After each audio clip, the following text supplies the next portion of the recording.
New topic पढ़ रहे हैं। This is called oxidation and reduction.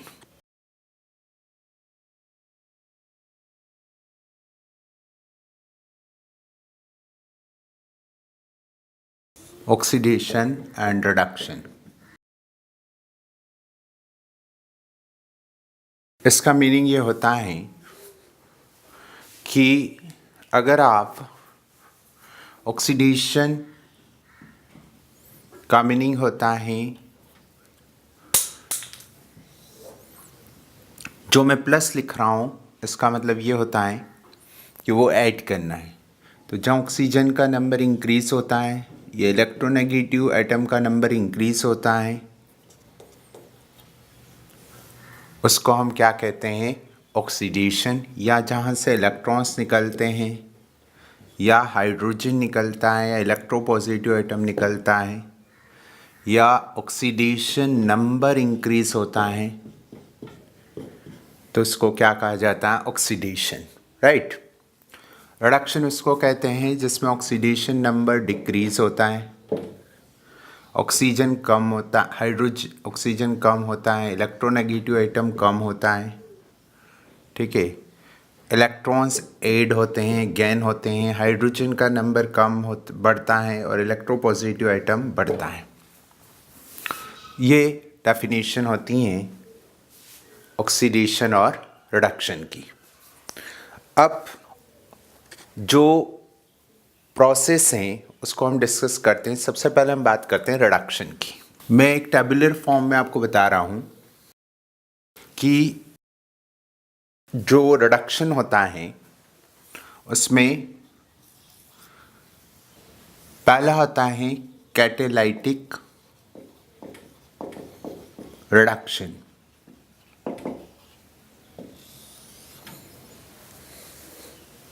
Catalytic reduction में हम एक कैटलिस्ट यूज़ करते हैं जो कि most of the case that is what? Heterogeneous. इसमें मेटल और हाइड्रोजन का यूज़ किया जाता है। ये जो होते हैं ये रिएक्टेंट मॉलिक्यूल को अपनी सरफेस पर एब्जॉर्ब करते हैं, एडजॉर्प्शन होता है, और उस एडजॉर्प्शन से एक्टिवेशन एनर्जी क्या हो जाती है? कम हो जाती है। तो यहाँ पर हम लिखें कि reactants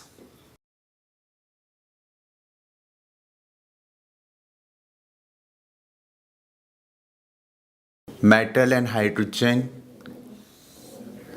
and what is this? The product. कौन होते हैं जो इससे रिड्यूस हो जाते हैं? तो ये हाइड्रोजिनेशन भी कह सकते हैं इसके अंदर। अगर मेरे पास what? Carbon double bond carbon है और हम यहाँ प्लैटिनियम, पैलेडियम या निकल का यूज़ करते हैं। मेटल्स जो हैं पीटी और पीडी और निकल,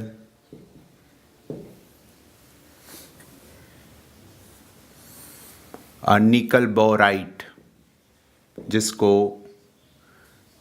P2 कैटलिस्ट भी कहते हैं, जो कि निकल एसीटेट और NaBH4 की रिएक्शन से इसको बनाया जाता है। दिस इज कॉल्ड निकल बोराइड, निकल बोराइड Ni2B, P2 कैटलिस्ट। इसमें ये एल्केन में बदलता है।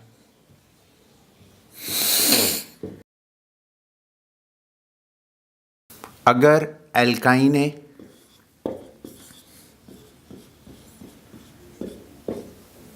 सैम कैटलिस्ट, वो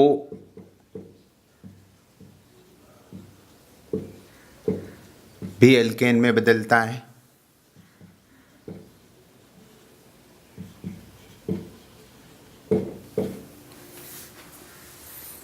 ठीक है। अगर नाइट्रो एसिड हैलाइड है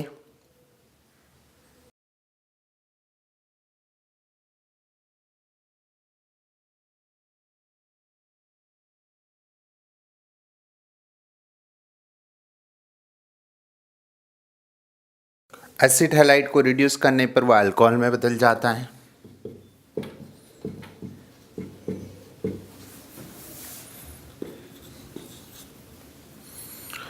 नाइट्रो एल्केन है, वो रिड्यूस होकर अमाइंस में बदल जाता है।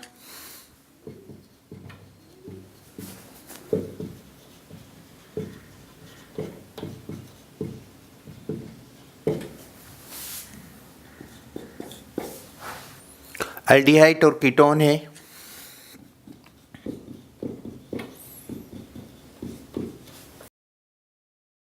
वो भी अल्कोहल में बदलता है।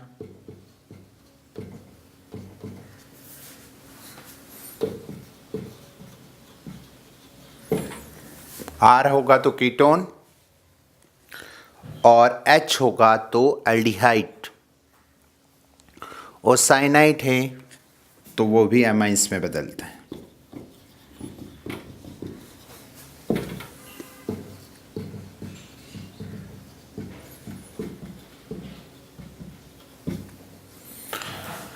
आपको क्लियर हो रहा है यहां से? इन सबको मैं एब्रिवेटेड करके लिखूं तो एक ही चीज समझ में आती है, अनसैचुरेटेड हाइड्रोकार्बन कन्वर्ट होते हैं एल्केन में,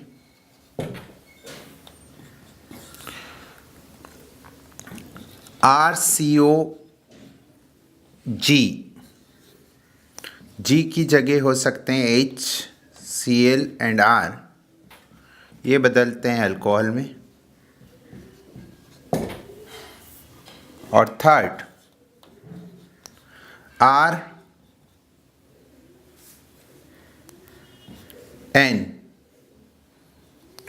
और इस G की जगह या तो O होगा या H होगा।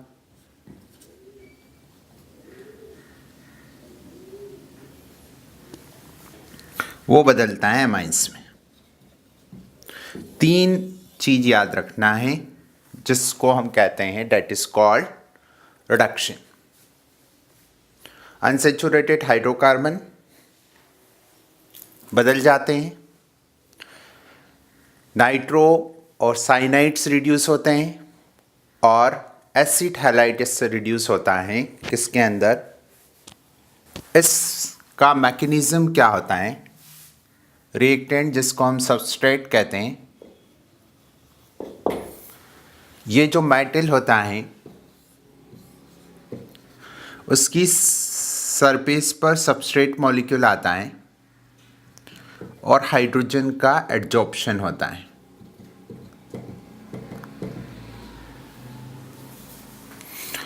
ये सबस्ट्रेट मॉलिक्यूल से हाइड्रोजन ऐड हो जाता है। ये कौन सा फिनोमेना हुआ? एडजॉर्प्शन। और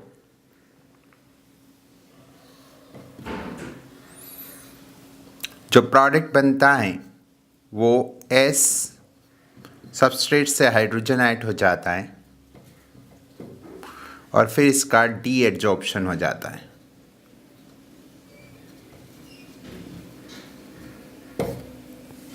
डी एडजॉर्प्शन फिनोमेना हो जाता है। तो ये इससे होता क्या है, ये जो है एडिशन हमेशा एक ही साइड से होगा, इसको बोलेंगे हम सीन एडिशन स्टीरियोकेमिस्ट्री में। और इससे क्या होता है, अगर आप कैटलिस्ट नहीं डालते हैं तो होता तो है रिएक्शन, लेकिन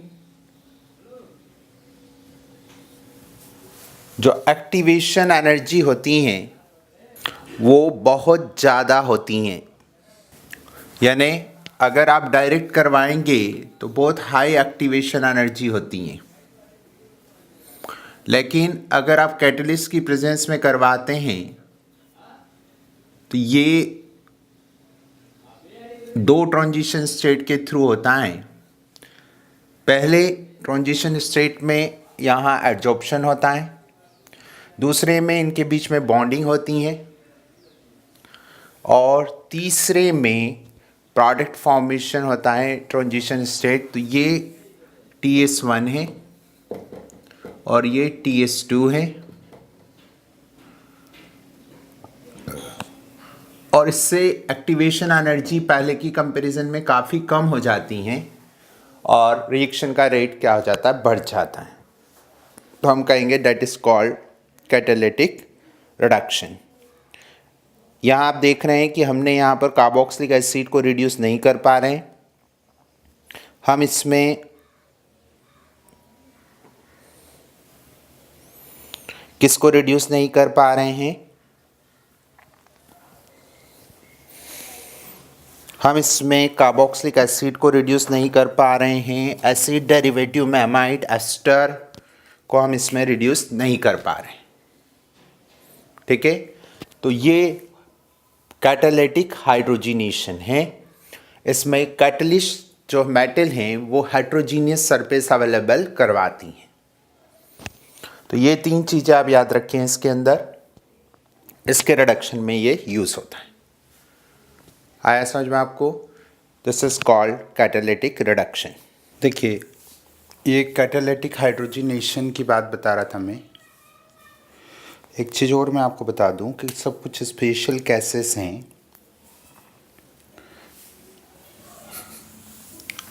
जैसे H2PD के साथ कैल्शियम कार्बोनेट और बेरियम सल्फेट, सल्फर और क्यूनोलिन यूज़ किया जाए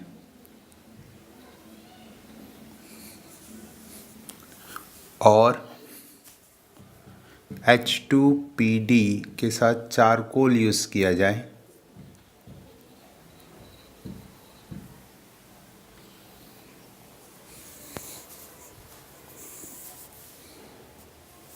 तो ये दोनों स्पेशल केस बन जाते हैं। ये जो हैं इसको हम लिंडलर कैटलिस्ट बोलते हैं।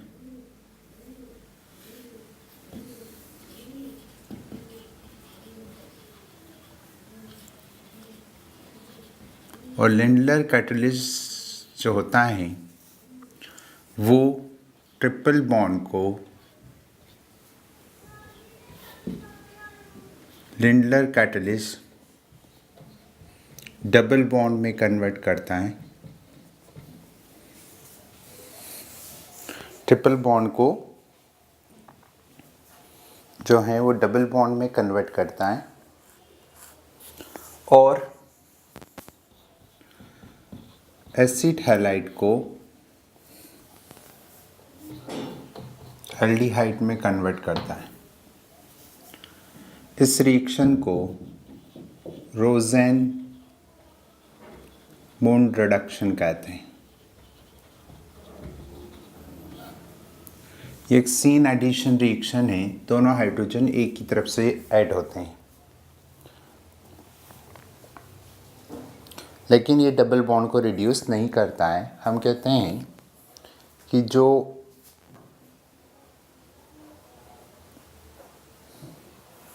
ये रिएजेंट यूज़ किए जा रहे हैं, कैल्शियम कार्बोनेट या BaSO4 सल्फर क्यूनोलिन, ये जो होते हैं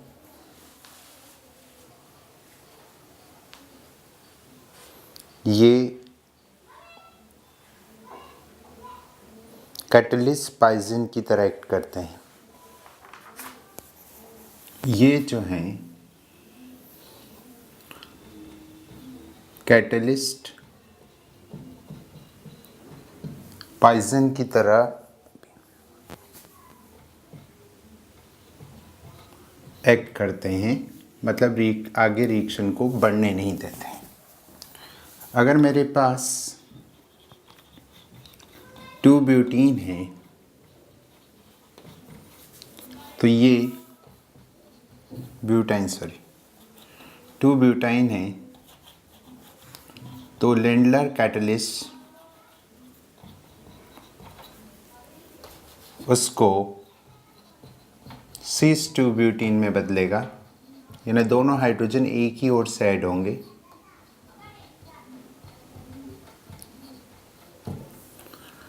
अगर मेरे पास एसिड हैलाइड है तो ये उसको एल्डिहाइड में बदलेगा, जैसा मैंने यहाँ लिखा है, लेंडलर कैटलिस्ट यहाँ डाले।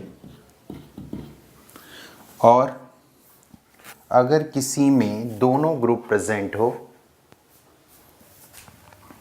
जैसे मान लीजिए CH3, ओके, ट्रिपल बॉन्ड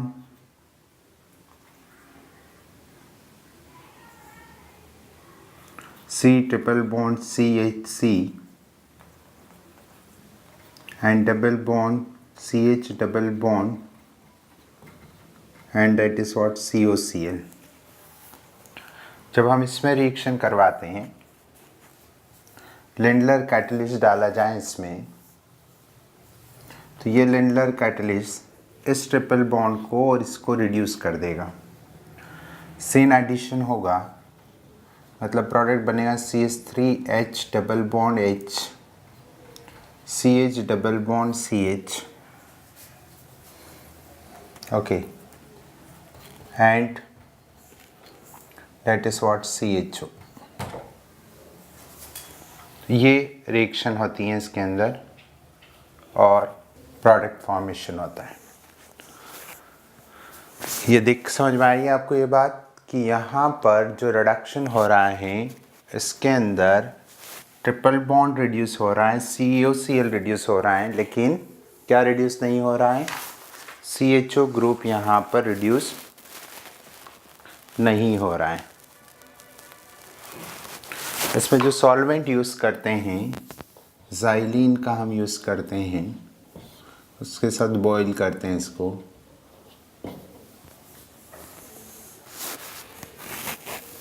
आगे जो लिख रखा है H2PD एंड चारकोल, ये जो हैं, अगर आपके पास ये रिड्यूसिंग एजेंट हैं, ये एल्डिहाइड और कीटोन को अफेक्ट नहीं करता है, ये डबल बॉन्ड को रिड्यूस करता है, बेंजाइल अल्कोहल को रिड्यूस करता है, नाइट्रो कंपाउंड को रिड्यूस करता है, साइनाइड को रिड्यूस करता है और एजाइड को रिड्यूस करता है। इसका मतलब ये it reduce double bond to what, single bond. अगर CN है तो इसको ये अमाइन में बदलता है। जो साइनाइड्स होते हैं उनको ये अमाइंस के अंदर रिड्यूस कर देता है। नाइट्रो कंपाउंड्स होते हैं उनको ये अमाइंस में रिड्यूस कर देता है। अगर बेंजाइल ग्रुप से, अच्छा एक और, एजाइड्स जो होते हैं उनको ये एल्काइल एजाइड जो होते हैं उनको भी ये अमाइंस में रिड्यूस करता है। अगर बेंजाइल अल्कोहल हैं उसको ये हाइड्रोकार्बन में रिड्यूस कर देता है। अगर यहाँ पर उसको भी हाइड्रोकार्बन में रिड्यूस कर देता है। अमाइंस हैं तो ये उसको भी हाइड्रोकार्बन में रिड्यूस कर देता है। ये रिडक्शन होता है, मीन्स इस रिएक्शन का यूज़ कहाँ किया जाता है, कहाँ इसका यूज़ किया जाता है वो देखें आप, इम्पॉर्टेंट है ये। जैसे मान लीजिए मेरे पास एक कंपाउंड है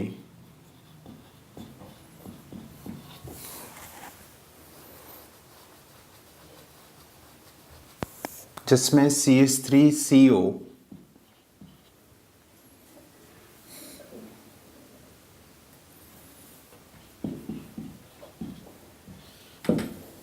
ठीक है, इसको मुझे अफेक्ट करवाना है लेकिन मुझे इसको नहीं अफेक्ट करना है, तो मुझे यहाँ पर H2PD और चारकोल यूज़ करना चाहिए जिससे ये इस कीटोन में बदल जाएगा। और अगर मुझे इसको अफेक्ट नहीं करवाना है तो मुझे इस पर व्हाट हाइड्रोजन या पैलेडियम या प्लैटिनियम का यूज़ करना चाहिए, क्योंकि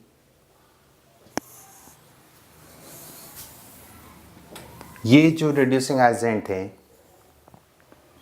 हाइड्रोजन, जो कैटालिटिक हाइड्रोजिनेशन हम कहते हैं, कैटालिटिक हाइड्रोजिनेशन में जो हम रिड्यूसिंग एजेंट यूज़ करते हैं hydrogen, platinum and palladium, they can reduce the both what CH3 and that convert into the alcohol and CH2CH3। अगर मुझे केवल इसको रिड्यूस करना है, डबल बॉन्ड को रिड्यूस नहीं करना है, तो मैं यहाँ हाइड्राइड यूज़ करता हूँ, जैसे lithium aluminium hydride in ether, that give what OH H and CH3 CH2 CH3। देखिए इसमें केवल फर्स्ट रिड्यूस हुआ है, इसमें फर्स्ट एंड सेकंड दोनों फंक्शनल ग्रुप रिड्यूस हो गए हैं, और इसमें केवल सेकंड वाला फंक्शनल ग्रुप रिड्यूस हुआ है। ये दोनों में डिफरेंस होता है, समझ में आ रहा है? तो ये रिड्यूसिंग एजेंट हम लोग यहाँ पर यूज़ कर सकते हैं।